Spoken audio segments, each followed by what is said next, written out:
اب 15ویں صدی میں ہم ہیں۔ اب ایک بات میں کہہ رہا ہوں اور وہ میری ذاتی رائے ہے، گمان، اندازہ، اس میں مجھ سے اختلاف کرنے کا ہر ایک کو حق ہے۔ میرے نزدیک 15ویں صدی ہجری اب مجدد کامل الامام المہدی سلسلہ تجدید خلافت کی آخری کڑی کے ظہور کا وقت ہے۔ اس میں مجھے ایک تو قرآن مجید سے اشارہ ملا ہے، اشارہ ہے، میں اسے تفسیر نہیں کہتا۔ میرے نزدیک قرآن مجید میں چند آیتیں سورہ مدثر کی اور چند آیتیں سورہ انشقاق کی بڑی عجیب ہے۔ سورہ مدثر کی آیات میں حضور کی آمد کا نقشہ کھینچا گیا ہے، کلا والقمر واللیل اذ ادبر والصبح اذا اسفر انہا لإحدی الکبر نذیرا للبشر لمن شاء منکم ان یتقدم او یتأخر۔ نہیں، قسم ہے چاند کی، کلا والقمر واللیل اذ ادبر، اور رات کی جبکہ وہ پیٹھ موڑ لے جانے لگے، اور صبح کی جبکہ وہ روشن ہو جائے۔ حضور سے پہلے 600 برس ایسے گزرے ہیں دنیا میں کہ نبوت کا سورج نہیں تھا، بس چاند جیسے مستعار روشنی چاند کی ہوتی ہے، تو سابقہ انبیاء کی مستعار روشنی تو کوئی دنیا میں تھی، دھندلی دھندلی جیسی چاند کی ہوتی ہے، لیکن وہ سورج نہیں تھا۔ لیکن اب وہ رات ختم ہو رہی ہے، واللیل اذ ادبر، جا رہی ہے محمد صلی اللہ علیہ وسلم کا سورج، یہ شمس نبوت و رسالت طلوع ہو گیا۔ والصبح اذا اسفر انہا لإحدی الکبر، بہت بڑی باتوں میں سے ایک بات ہے جو ہوئی ہے، وہ معمولی واقعہ نہیں ہے، احدی الکبر، یہ تاریخ انسانی کے عظیم ترین واقعات میں سے ہے بعثت محمدی، نذیرا للبشر، پوری نوع انسانی کے لیے نذیر بن کر آئے۔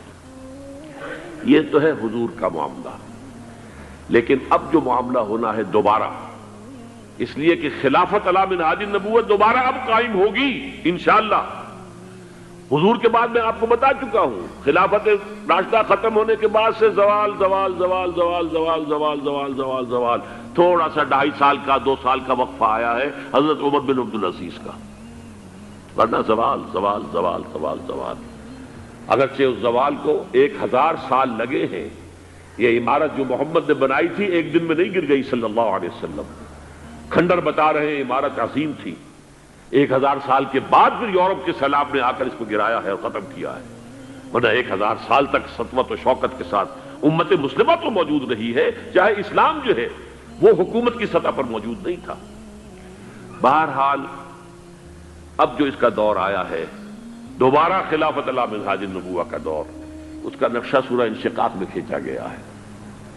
فلا اقسم بالشفق، اب دیکھیے سورج غروب ہو گیا، حضور کی بعثت کے وقت وہ سورج رسالت طلوع ہوا تھا، اب وہ سورج غروب ہو چکا ہے۔ سورج کے غروب ہونے کے بعد صرف روشنی رہ جاتی ہے شفق کی، سرخ سی، بس وہی باقی رہ گئی، اور باقی کیا رہ گیا؟ بدا الاسلام غریبا ویسعود کما بدا فطوبی للغرباء، فلا اقسم بالشفق واللیل وما وسق، رات کی سی تاریکی ہے اور جو کچھ اس نے اپنے اندر جمع کر لیا ہے، والقمر اذا اتسق، اور قسم ہے چاند کی جبکہ وہ بھر جائے، پورا بھرتا ہے کتنے دنوں میں؟ 14 دن میں۔ اور 14 صدیوں کے بعد اب پہلی صدی کا جس نے کہ تجدید کامل کی عمر بن عبدالعزیز، 14 صدیوں کے بعد اب 15ویں صدی میں الامام المہدی کے ظہور کا وقت قریب ہے۔ اب جو کچھ مجھے حضرت امام المہدی کے بارے میں کہنا ہے، دوبارہ اپنی بات دہرا رہا ہوں، یہ میرا ذاتی گمان ہے، اختلاف کیا جا سکتا ہے۔ میرا گمان یہ ہے کہ یہ اب جو مجدد آئیں گے وہ حضرت مہدی ہوں گے۔ پہلی بات تو یہ جان لیجئے کہ مہدی 2 ہیں، ایک شیعوں کے مہدی، ایک سنیوں کے مہدی، ان میں بڑا فرق ہے۔ شیعہ حضرات مہدی کو مانتے ہیں، وہ ان کے 12ویں امام ہیں، ان کے عقیدے کے مطابق انہیں پیدا ہونے کے فوراً بعد اس اندیشے سے کہ انہیں قتل کر دیا جائے گا ایک غار میں چھپا دیا گیا تھا۔ تقریباً 1200 برس سے وہ اس غار کے اندر ہیں، وہ روپوش ہیں، چھپے ہوئے ہیں، اسی لیے انہیں امام غائب کہا جاتا ہے، اور اب ان کا انتظار ہو رہا ہے، اس لیے انہیں امام منتظر بھی کہا جاتا ہے۔ اس لیے شیعوں کے دارالعلوم جو ہوتے ہیں دارالعلوم المنتظر، وہ اس لیے کہ ان کا انتظار کیا جا رہا ہے۔ تو یہ ہے، اب وہ ان کا خیال ہے کہ آخری دور میں، آخری زمانے میں وہ ظاہر ہو جائیں گے، غار سے نکل آئیں گے۔ دیکھیے، میں اس عقیدے کو اس بنا پر رد نہیں کرتا کہ یہ ناممکن ہے کہ کیسے کوئی شخص جو ہے 1200 برس تک کسی غار کے اندر زندہ رہ سکتا ہے، نہیں، میں سمجھتا ہوں ممکن ہے۔ 300 برس تک اصحاب کہف رہے کہ نہیں رہے؟ سوئے رہے۔ 300 ایئرس ہم مانتے ہیں۔ حضرت عیسیٰ اسی حیات عرضی کے ساتھ 2000 سال سے موجود ہیں آسمان پہ کہ نہیں ہے؟ آپ کو معلوم ہے حضرت عزیر 100 برس تک مرنے کے بعد دوبارہ زندہ کر دیے گئے۔ فَأَمَاتَهُ اللَّهُ مِئَةَ عَامٍ ثُمَّ بَعَثَهُ۔ تو ناممکنات میں سے کوئی سوال پیدا نہیں ہوتا، لیکن یہ کہ آیا کوئی امامت معصومہ کا تصور قرآن اور حدیث سے ہمیں ملتا ہے؟ پھر یہ کیا یہ موروثی امامت کہ حضرت علی کی نسل جو حضرت فاطمہ سے چلی ہے اسی میں یہ امامت ہوگی؟ اس کے لیے ہمارے پاس کوئی دلیل نہیں ہے، ہم اس کو تسلیم نہیں کرتے۔ ہم تو سمجھتے ہیں کہ معصومیت ختم ہو گئی محمد الرسول اللہ صلی اللہ علیہ وسلم پر، خاتم المعصومین ہے محمد الرسول اللہ۔ اب ان کے بعد تو اجتہاد ہے اور خلافت ہے، عام معاملات میں اجتہاد ہوگا، نظام خلافت کا ہوگا۔ تو ہمارے نزدیک جو میں جس مہدی کا نام لے رہا ہوں وہ مہدی ہے جو ایک مجدد ہوں گے، جیسے کہ مجددین کے نام میں نے آپ کو گنوائے ہیں، مجدد الفسانی ہو، شاہ ولی اللہ ہو، سید احمد بریلوی ہو، شیخ الہند ہو، ایک ہوں گے انسان جو پیدا ہوں گے انسانوں کی طرح، عام طور پر اپنی عمر کو، پختگی کو پہنچیں گے، پھر وہ سامنے آئیں گے منظر پر، پھر وہ کام کریں گے، قیادت کریں گے، عرب میں ان کا ظہور ہوگا۔ دوسری بات یہ نوٹ کر لیجئے حضرت مہدی کے بارے میں، ہمارے ہاں احادیث کے جو مجموعے ہیں ان میں جو ٹاپ کے 2 مجموعے ہیں ان میں کہیں حضرت مہدی کا ذکر نہیں ہے، نہ صحیح بخاری میں نہ صحیح مسلم میں، لیکن ہم اسے نظر انداز نہیں کر سکتے کہ صحائح ستہ کی بقیہ 4 کتابوں کے اندر موجود ہیں، لہذا نظر انداز نہیں کر سکتے، اگنور کرنا ممکن نہیں ہے۔ اب اس میں چاہتا ہوں کہ کچھ حدیثیں آپ کو میں سناؤں جن میں حضرت مہدی کا تذکرہ کیا گیا ہے۔ پہلی ہے وعن عبداللہ ابن مسعود قال قال رسول اللہ صلی اللہ علیہ وسلم، حضرت عبداللہ ابن مسعود سے روایت ہے، وہ فرماتے ہیں کہ حضور نے ارشاد فرمایا لا تذهب الدنيا حتى يملك العرب رجل من اہل بیتی، یہ دنیا ختم نہیں ہوگی جب تک کہ عرب پر میرے اہل بیت میں سے ایک شخص کی حکومت قائم نہ ہو۔ اور آپ کو معلوم ہے کہ آج تک عرب پر حضور کے اہل بیت کی کوئی حکومت قائم نہیں ہوئی، اور جب قائم ہوئی بھی تھی حضرت علی کو اگر شمار کیا جائے، اس لیے کہ حضور نے وہ جو مشہور واقعہ ہے کہ ایک چادر میں لے لیا تھا حضرت علی کو اور حضرت فاطمہ اور حضرات حسنین کو، اللہم ہؤلاء اہل بیتی، اے اللہ یہ بھی میرے اہل بیت ہیں، تو حضرت علی کی بھی حکومت منعقد نہیں ہوئی، پورے عالم اسلام پر ان کی حکومت نہیں تھی، اس لیے کہ شام اور مصر دونوں صوبے جو ہیں انہوں نے ان کی اطاعت قبول نہیں کی تھی۔ اس حوالے سے یہ معاملہ ابھی ہونا ہے۔ لا تذهب الدنيا حتى يملك العرب رجل من اہل بیتی یواطئ اسمہ اسمی، اس کا نام وہی ہوگا جو میرا نام ہے، یعنی محمد صلی اللہ علیہ وسلم، اور ان کا نام بھی، مہدی کا نام بھی محمد ہو، مہدی تو ان کا لقب ہے۔ یہ ترمذی میں بھی ہے، ابو داؤد میں بھی ہے، سنن ابی داؤد، جامع ترمذی، بلکہ ابو داؤد میں ایک اور روایت ہے، قال، حضور نے فرمایا لو لم يبقى من الدنيا الا يوم، اگر دنیا کی زندگی میں سے کچھ بھی نہ بچے سوائے ایک دن کے، لطول اللہ تعالی ذلك اليوم، تو اللہ تعالیٰ اس دن کو لمبا کر دے گا، حتی یبعث فیہ رجلا منی، یہاں تک کہ میرے خاندان میں سے ایک شخص کو اٹھائے گا، من اہل بیتی، میرے اہل بیت میں سے، یواطئ اسمہ اسمی و اسم ابی ہے اسم ابی، جس کا نام میرے نام پر ہوگا، جس کے والد کا نام میرے والد کے نام پر ہوگا، محمد ابن عبداللہ ان کا نام ہوگا، اور وہ یملأ الارض قسطا وعدلا کما ملئت ظلما وجورا، وہ سرزمین عرب کو عدل اور انصاف سے اسی طرح بھر دیں گے جیسے کہ وہ ظلم اور زیادتی سے بھر چکی ہوگی۔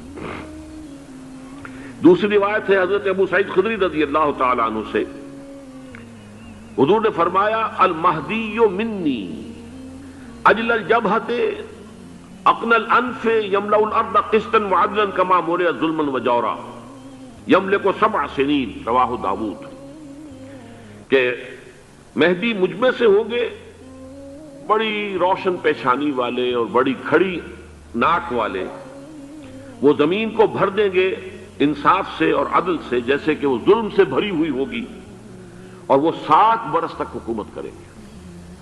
عرب میں خالص خلافت علی منہاج النبوہ کا نظام حضرت مہدی کے ہاتھوں قائم ہوگا اور 7 برس تک قائم رہے گا عرب کے اندر۔ اس کا اگلا مرحلہ میں بعد میں بیان کروں گا۔ تیسری روایت، اور اس کو میں اس لیے خاص طور پہ سنا رہا ہوں کہ اس میں وہی الفاظ آئے ہیں جو میں نے ابتدا میں حدیث آپ کو سنائی تھی، اس کے الفاظ ہیں۔ عن ابی سعید قال ذکر رسول اللہ صلی اللہ علیہ وسلم بلان یصیب هذه الامہ حتی لا یجد الرجل ملجا یلجا الیہ من الظلم۔ حضور نے ذکر فرمایا کہ ایک دور ایسا آئے گا انتہائی ابتلا اور آزمائش اور مصائب کا کہ کسی شخص کو کوئی سر چھپانے کی جگہ نہیں ملے گی اس ظلم سے اپنے آپ کو بچانے کے لیے۔ فَيَبْعَثُ اللَّهُ رَجُلًا مِنْ عِتْرَتِي وَأَهْلِ بَيْتِي، تو پھر اللہ میرے خاندان میں سے، میرے اہل بیت میں سے اٹھائے گا ایک شخص کو، فَيَمْلَأُ بِهِ الْأَرْضَ قِسْطًا وَعَدْلًا، اور اس کے ذریعے سے اللہ تعالیٰ زمین کو عدل و قسط سے بھر دے گا۔ يَرْضَى عَنْهُ سَاكِنُ السَّمَاءِ، یہ وہی الفاظ آ گئے۔ اب اس سے پھر راضی ہو جائیں گے آسمانوں میں رہنے والے بھی، وساکن الارض، اور زمین میں رہنے والے بھی۔ لا تدع السماء من قطرها شيئا الا ثبته، آسمان اپنا ایک قطرہ بھی نہیں روکے گا مگر یہ کہ اس کو زمین کے اوپر نثار کر دے گا، بارش کی شکل میں گرا دے گا۔ ولا تدع الارض من نباتها شيئا الا اخرجته، اور زمین اپنی پیداوار میں سے کوئی شے نہیں چھپائے گی، نہیں روکے گی مگر اس کو ظاہر کر دے گی۔ چوتھی حدیث جو ہے وہ حضرت ام سلمہ سے رضی اللہ تعالی عنہ قال سمعت رسول اللہ صلی اللہ علیہ وسلم یقول المہدی من عترتی من اولاد فاطمہ، رواہ ابو داؤد، یہ بھی سنن ابو داؤد کی روایت ہے۔ حضور نے فرمایا مہدی میرے خاندان سے، میرے اہل بیت سے ہوں گے، یعنی اولاد فاطمہ میں سے، اور تفسیر اس کی آتی ہے کہ حضرت حسن کی اولاد میں سے ہوں گے۔ پانچویں حدیث میں آپ کو سنا رہا ہوں، اور اس میں ایک عجیب مشابہت آپ کے سامنے آئے گی حضرت عمر بن عبدالعزیز کے ساتھ، یہ اول اور آخری کڑی کے درمیان مشابہت۔ عن علی رضی اللہ تعالی عنہ، یہ حدیث جو ہے مسند احمد ابن حنبل میں بھی ہے اور سنن ابن ماجہ میں بھی ہے۔ قال قال رسول اللہ صلی اللہ علیہ وسلم المہدی منا اہل البیت یصلح اللہ فی لیلۃ، مہدی ہم میں سے ہوں گے، ہمارے اہل بیت میں سے، اور اللہ ایک ہی رات میں ان کی اصلاح کر دے گا۔ یعنی وہ پہلے سے کوئی زیادہ روحانی یا دینی کوئی اس سے طرح کی شخصیت نہیں ہوں گے، لیکن ایک ہی رات میں اللہ تعالیٰ ان کی سیرت و کردار کے اندر انقلاب عظیم برپا کر دے گا۔ جیسے کہ میں نے عرض کیا تھا آپ سے کہ عمر بن عبدالعزیز کی زندگی میں انقلاب عظیم آیا ہے، خلافت کا بوجھ پڑتے ہی کہاں وہ خوش باش اور خوش لباس اور خوش خوراک، وہ شہزادہ ٹھاٹ باٹ والا، جاگیر والا، گورنر کا بیٹا اور خود گورنر، اور کہاں یہ کہ اس کی وہ درویشی جو میرے نزدیک واللہ عالم، ڈرتے ڈرتے کہہ رہا ہوں، میرے نزدیک وہ حضرت ابو بکر، حضرت عمر اور حضرت علی کی درویشی کو بھی مات دے گئی۔ لیکن کنٹراسٹ بہت شدید ہے، وہاں جو بھی کچھ تھا وہ تدریجاً آیا تھا، ہوتے ہوتے ہوتے ایک انتہا، اور یہاں سڈن آیا۔ چھٹی حدیث، عن انس سمعت رسول اللہ صلی اللہ علیہ وسلم یقول نحن ولد عبد المطلب سعادت اہل الجنہ، ہم عبد المطلب کی جو اولاد ہیں اور نسل ہیں، ہم جنت کے سردار ہیں۔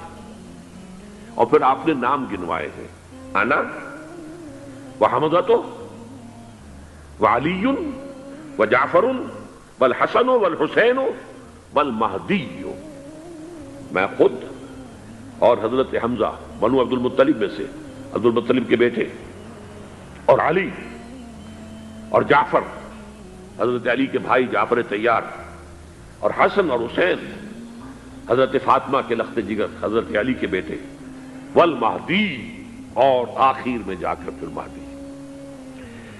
اب میں آپ کو ایک حدیث سنانے چلا ہوں جس میں ایک عجیب نقشہ سامنے آتا ہے کہ یہ مہدی جب ظاہر ہوں گے تو کس طور سے ظاہر ہوں گے، ان کے ظہور کی کیفیت کیا ہوگی، کیف یظہر۔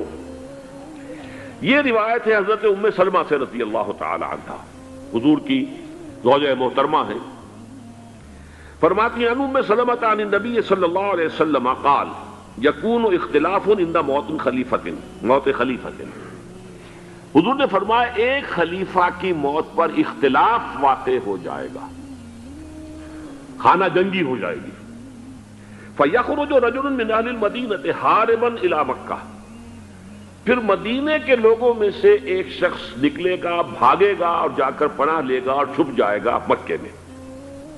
فَيَأْتِيهِ نَاسٌ مِّنْ أَهْلِ مکہ، پھر اس کے پاس آئیں گے اہل مکہ، مکہ کے لوگ، فَيُخْرِجُونَهُ، اور اسے نکالیں گے، جہاں وہ چھپے ہوئے ہوں گے وہاں سے نکالیں گے، وَهُوَ كَارِهٌ، اور وہ بالکل اس کو پسند نہیں کر رہے ہوں گے، نہ وہ خواہش مند ہوں گے کہ ان کے ہاتھ پر بیعت کی جائے، نہ وہ یہ چاہیں گے کہ وہ میدان میں آئیں اور ان کو جو ہے اپنا لیڈر مانا جائے، وَهُوَ كَارِهٌ فَيُبَايِعُونَهُ بَيْنَ الرُّكْنِ وَالْمَقَامِ، لیکن لوگ جو ہے پھر اصرار کے ساتھ ان کے ہاتھ پر بیعت کریں گے رکن اور مقام کے درمیان۔ رکن وہ کونا ہے خانہ کعبہ کا جس میں حجر اسود لگا ہوا ہے، اور مقام ابراہیم جو ہے، ان دونوں کے مابین جو یہ علاقہ ہے یہاں پر وہ بیعت ہوگی۔ وَيُبْعَثُ إِلَيْهِ بَعْثٌ مِّنَ الشَّامِ، ان کے خلاف ایک لشکر بھیجا جائے گا شام سے۔ نہیں کہا جا سکتا کہ باسی حکومت اس وقت کی جو ہے اس کی طرف سے کوئی مسئلہ اس طرح کا اٹھ کھڑا ہو، اس لیے کہ ابھی تو بہرحال باسی حکومت وہاں ہے۔ فَيُخْسَفُ بِهِمْ بِالْبَيْضَاءِ بَيْنَ مَکَّہ وَالْمَدِینَہ، لیکن اللہ تعالیٰ اس لشکر کو مکے اور مدینے کے درمیان وادی بیضاء میں دھسا دے گا، زمین کے اندر پورے کے پورے لشکر کو۔ فَإِذَا رَأَى النَّاسُ ذَلِكَ، جب لوگ یہ دیکھیں گے اتنی بڑی نشانی ظاہر ہو گئی، أَتَاهُ أَبْدَالُ الشَّامِ وَعَصَائِبٌ من العراق فَيُبَايِعُونَهُ، اب شام سے سارے کے سارے جو اولیاء اللہ ہیں وہ بھی آئیں گے، اور عراق سے جوق در جوق لوگ آئیں گے اور ان سے بیعت کریں گے۔ وَيَعْمَلُ فِي النَّاسِ بِسُنَّةِ نَبِيِّهِمْ، پھر وہ عمل کریں گے لوگوں کے مابین، حکومت کریں گے اپنے نبی کی سنت کے مطابق۔ وَيُلْقِي الْإِسْلَامُ بِجَرَانِهِ، اور اسلام اپنی گردن زمین پر ٹکا دے گا۔ وَالْأَرْضَ فِي الْأَرْضِ، زمین میں۔ فَيَلْبَسُ 7 سنین، پھر وہ 70 برس تک حکمران رہیں گے، 7 برس تک حکمران رہیں گے۔ ثم یتوفا، پھر ان کا انتقال ہوگا۔ ویصلی علیہ المسلمون، اور مسلمان ان پر نماز پڑھیں گے۔ یہ جو میں نے آپ کے سامنے نقشہ کھینچا ہے، اس سے اب میں ایک نتیجہ نکالتا ہوں، اسے بھی میرا گمان کہیے، اختلاف بھی کر سکتے ہیں آپ، اگر اس کو وزنی سمجھے تو قبول بھی کر سکتے ہیں۔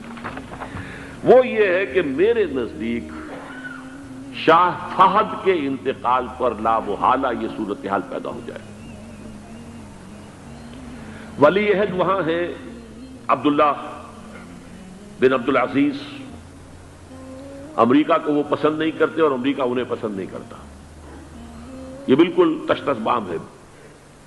امریکہ نے لازماً جس طریقے سے اپنے پنجے گاڑے ہیں سعودی عرب کے اندر، اپنا فوجی اڈا بنایا ہے، تو آسانی کے ساتھ وہاں سے اپنے پنجے ہٹانے کے لیے تیار نہیں۔ ایک حدیث میں آتا ہے قرن الشیطان، نجد سے شیطان کا سینگ برآمد ہوگا، وہ شیطان کا سینگ ہے، جو میزائل وہاں پر لگے ہوئے ہوں گے اس وقت، در حقیقت وہ سارے کے سارے جو ہیں وہ شیطان کے سینگ ہیں۔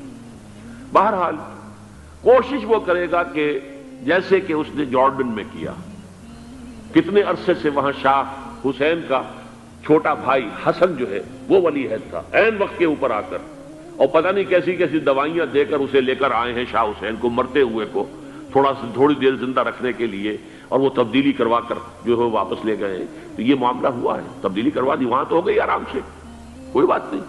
بحرین میں بھی غالباً ایسا ہی معاملہ ہوا ہے، واللہ عالم، مجھے یاد پڑتا ہے کہ وہ چاہتے ہیں کہ ہمارا پسند کا آدمی آئے۔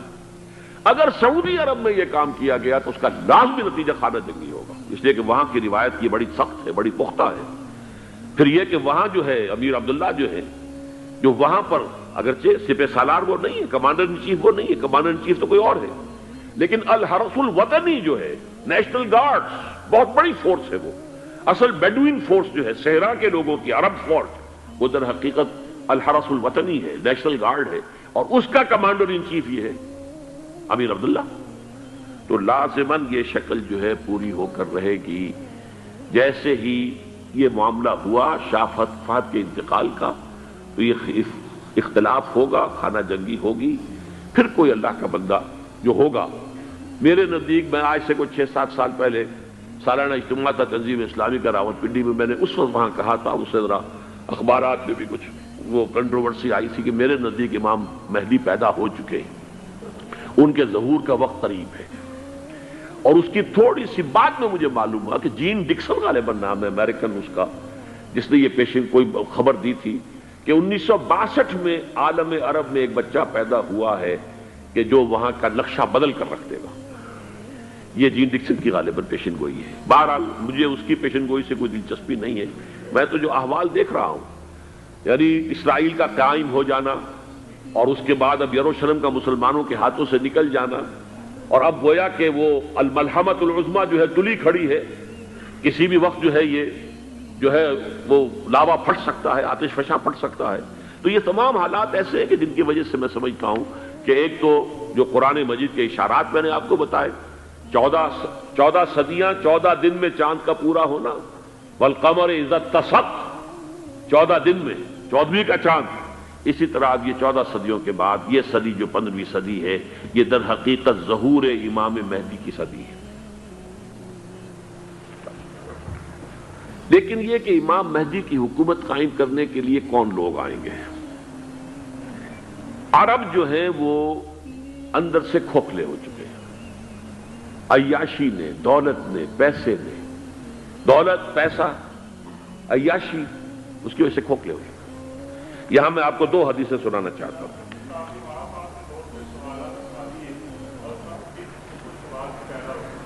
بہت سے ہو گئے، آپ اطمینان سے تشریف رکھیے.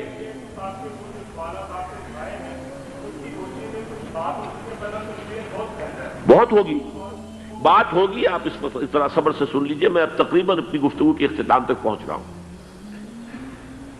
سنن ابن ماجہ کی روایت ہے حضرت ابو ہریرہ سے رضی اللہ تعالی عنہ، قال قال رسول اللہ صلی اللہ علیہ وسلم اذا وقعت الملاحم بعث اللہ بعثا من الموالی هم اکرم العرب فرسا واجودہ سلاحا یوید اللہ بہم الدین. رواہ ابن ماجہ عن ابی ہریرہ رضی اللہ تعالی عنہ. جب ملاحم کا دور شروع ہوگا تو اللہ تعالیٰ اٹھائے گا ایک لشکر یا لشکروں پر لشکر موالی میں سے. موالی کون ہے؟ عربوں نے جب فتح کیا تھا اس پورے علاقے کو خلافت راشدہ کے دوران، اور پھر وہ لوگ جو ہے، ایک رائے تو یہ تھی کہ انہیں غلام بنایا جائے سارے آبادیوں کو، لیکن یہ کہ حضرت عمر کا اجتہاد تھا اس کے مطابق کہ ان کو غلام نہیں بنایا گیا، تو وہ موالی کی حیثیت رکھتے ہیں. عربوں میں دم نہیں ہے، موالی میں سے لشکر اٹھیں گے کہ جو در حقیقت حضرت مہدی کی حکومت کو قائم کریں گے. دوسری حدیث سنیے عن عبداللہ ابن الحارث رضی اللہ تعالی عنہ، اور یہ ابن ماجہ کی روایت ہے. قال قال رسول اللہ صلی اللہ علیہ وسلم یخرج ناس من المشرق فیوطئون للمہدی یعنی سلطانی. لشکر نکلیں گے، لوگ آئیں گے مشرق سے، اور وہ حضرت مہدی کی حکومت کو جمائیں گے اور قائم کریں گے. اب ذرا نوٹ کیجئے کہ جزیرہ نماء عرب کے مشرق میں کون سے ملک ہیں؟ 3: ایران، افغانستان، پاکستان. یہ 3 سالڈ مسلم ممالک، مسلم آبادی اکثریت. ویسے تو یہ کہ آگے ہندوستان میں 20 کروڑ مسلمان ہیں، لیکن وہ 20 کروڑ جو ہے وہ تو 80 کروڑ کے اندر تحلیل ہو جاتے ہیں غیر مسلموں میں. لیکن یہاں جو معاملہ ہے یہ خالص اکثریت کے. ان میں سے ایران کا معاملہ جہاں تک ہے، نمبر 1 یہ کہ وہ شیعہ عقائد کے حصار میں بند ہے، اس سے ادھر ادھر ہونا اس کے لیے ممکن نہیں. حدیث میں یہ بھی آتا کہ اصفہان سے 70,000 یہودی دجال کا ساتھ دیں گے.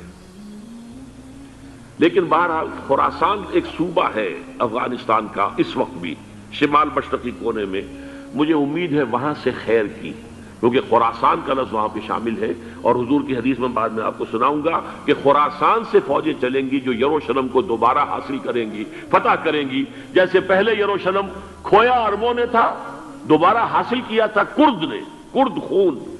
صلاح الدین ایوبی رحمت اللہ علیہ. ایسے اب پھر عربوں نے کھویا ہے، لیکن لینے والے خراسان سے لشکر آئیں گے. یخرج من خراسان رایات سود لا یردھا شیء حتی تنصب بإیلیا. خراسان کے علاقے سے کالے علم لے کر لشکر چلیں گے جن کے رخ کو کوئی موڑ نہیں سکے گا جب تک کہ وہ جا کر یروشلم میں نصب نہ ہو جائے. اس کے بعد نام آتا ہے پاکستان کا. یہ ہے میری اور آپ کی داستان، اور یہ ہے سبب جس کی وجہ سے کہ میں آپ سے یہ گفتگو کر رہا ہوں. اصل میں تو کس لیے؟ محض ایک علمی استفادہ، محض اپنی بعض آراء کو ظاہر کرنے کا شوق نہیں، بلکہ یہ کہ اپنی ذمہ داری ہم پہچانے کہ ہم کس مقام پر کھڑے ہیں. دیکھیے، اس پاکستان کے بارے میں یا ہندوستان کے بارے میں علامہ اقبال نے کہا تھا اپنے ترانہ ملی میں، میرے عرب کو آئی ٹھنڈی ہوا جہاں سے، میرا وطن وہی ہے، میرا وطن وہی ہے. اور مجھے بتایا گیا کہ سنن ابی داؤد میں یہ روایت موجود ہے کہ حضور نے فرمایا کہ ہندوستان کی طرف سے مجھے ٹھنڈی ہوا آتی، اگرچہ مجھے وہ حدیث ابھی نہیں ملی ہے، لیکن حزب التحریر کا ایک کارڈ مجھے ملا تھا، تو اس میں اس حدیث کا اور اس میں ابو داؤد کا روایت کا حوالہ موجود تھا. لیکن میں جو چیز آپ کو بتا چکا ہوں وہ یہ کہ الف ثانی کا پورا تجدیدی کارنامہ اس ہندوستان کی سرزمین میں ہوا. مجدد الف ثانی شیخ احمد سرندی، شاہ ولی اللہ دہلوی، سید احمد بریلوی، وہ تو ہمارے پاکستان میں آ کر جو ہے ان کا خون جذب ہوا ارض پاکستان میں. پھر شیخ الہند مولانا محمود حسن. تحریک خلافت چلی تو صرف ہندوستان میں چلی اور کہیں نہیں چلی. آزادی کی تحریک چلی پوری دنیا میں، وہ نیشنلزم کی بنیاد پر چلی، ملے نیشنلزم، عرب نیشنلزم، ترک نیشنلزم. ہمارے ہاں چلی تو اسلام کے نام پر پاکستان کا مطلب کیا؟ لا الہ الا اللہ. پھر پاکستان قائم ہوا معجزے کے طور پر، بلکہ نازل ہوا ہے لیلۃ القدر میں. انا انزلناہ فی لیلۃ القدر، جیسے قرآن نازل ہوا لیلۃ القدر میں، یہ پاکستان بھی نازل ہوا لیلۃ القدر میں. اس کا برقرار رہنا ابھی تک معجزہ ہے. ہندو یہ سمجھتا تھا، کانگریس سمجھتی تھی کہ جھٹپٹ ختم ہو جائے گا. پھر یہ کہ اس کا قرارداد مقاصد کا پاس ہو جانا، مزید بھی اور اضافی دفعات دستور میں آ جانا، اب کمرشل انٹرسٹ کو ربا قرار دے کر حرام قرار دینا، یہ سارے لینڈ مارکس ہیں کہ جو اشارہ کر رہے ہیں کسی چیز کی طرف، معاملہ کدھر جا رہا ہے. پھر یہ کہ یہ جو 14ویں صدی کے مجدد تھے شیخ الہند، اس کے بعد سے کچھ ایسی شخصیتیں عظیم پیدا ہوئی ہیں ہند میں جن کو میں سمجھتا ہوں کہ 14ویں صدی کے مجدد اور 15ویں صدی کے مجدد کے درمیان، یہ 15ویں صدی کے مجدد کی راہ کو سیدھا کرنے والے، جیسے کہ حضرت یحییٰ نے کہا تھا میں تو آنے والے کا راستہ سیدھا کر رہا ہوں حضرت عیسیٰ کے لیے، ایسے ہی 15ویں صدی کے لیے امام مہدی کے لیے راستہ صاف کرنے والے سب سے پہلے علامہ اقبال، جنہوں نے اسلام کا تصور دین کی حیثیت سے دوبارہ زندہ کیا ہے، ورنہ اسلام ایک مذہب کی شکل اختیار کر چکا تھا. پھر مولانا مودودی، مولانا ابوالکلام آزاد حکومت الہیہ کے نعرے کے ساتھ میدان میں آئے. یہ اقبال نے جو تصور پیش کیا تھا اس پر عملی جد و جہد کے لیے حزب اللہ قائم ہوئی. نوٹ کر لیجئے 11 برس کا فرق ہے عمر کا علامہ اقبال کے اور ابوالکلام کے. اور 1913 میں جب حزب اللہ قائم کی ہے اس وقت علامہ اقبال کی ملی شاعری اپنے عروج کو پہنچ چکی تھی. پھر یہ کہ علامہ اقبال کے بعد تعمیل جو ہے اس کام کی وہ ابوالکلام نے کی، لیکن روایتی علماء کی شدید مخالفت کی وجہ سے وہ بددل ہو کر چھوڑ گئے، کانگریس میں شامل ہو گئے، بساط جو ہے حزب اللہ کی انہوں نے لپیٹ دی. پھر مولانا مودودی آئے، انہوں نے وہ ڈور جو ہے اس کا سرا تھاما، جماعت اسلامی قائم کی حکومت الہیہ ہی کے قیام کے لیے. اگرچہ میرے نزدیک یہ کہ وہ انتخابی اور ایک قومی سیاست کی ایک جماعت بن کر پاکستان میں جو ہے دلدل میں پھنس گئی ہے، اب ہم اس کی کوشش کر رہے ہیں تنظیم اسلامی اور یہ تحریک خلافت جس کے تحت یہ جلسہ ہو رہا ہے. یہ ساری چیزیں وہ ہیں کہ آپ کو سوائے پاکستان کے اور کہیں نہیں ملیں گی پوری دنیا میں. معلوم ہوتا ہے کہ پاکستان کو بہت بڑا رول پلے کرنا ہے اس میں، اور اس کے ساتھ اب جمع کر لیجئے افغانستان کی عمارت افغانستان، اسلامی عمارت افغانستان قائم ہو چکی ہے. یہ پچھلے 20 سالوں میں جو کچھ وہاں ہوتا رہا ہے اس سے پہلے تصور نہیں ہو سکتا تھا. کابل جو ہے وہ تو جیسے پیرس کا تمدن تھا ویسے کابل کا تھا، وہی لباس، وہی سکرٹس. یہاں جب آئے تھے شاہ ظاہر شاہ سرکاری دورے پر تو ان کی جو ملکہ صاحبہ تھی ان کے ساتھ وہ سکرٹ میں ملبوس تھی.